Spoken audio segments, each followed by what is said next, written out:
अंजलि की कलाई।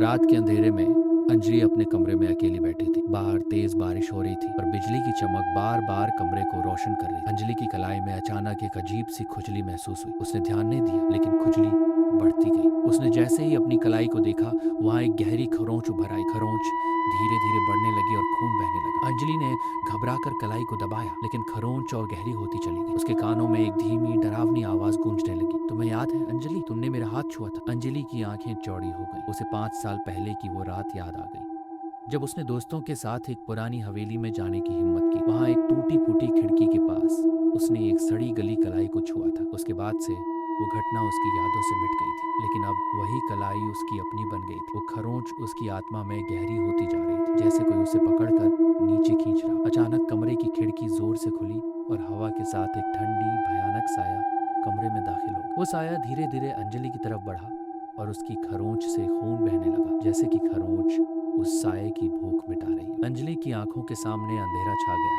और उसकी कलाई की खरोंच पूरी कलाई को निकल गई। सुबह जब उसके परिवार वाले कमरे में पहुंचे तो अंजलि की कलाई पूरी तरह से गायब थी। उसके चेहरे पर एक अजीब सी शांति और डर दोनों का मिला जुला भाव, लेकिन उसके कलाई के निशान में जो खरोंच थी वो एक बार फिर से धीरे धीरे उभरने लगी थी, जैसे किसी और का इंतजार कर रही हो। यह कहानी बताती है कि कुछ घटनाएं कभी खत्म नहीं होती, केवल नए शिकार की प्रतीक्षा करती हैं।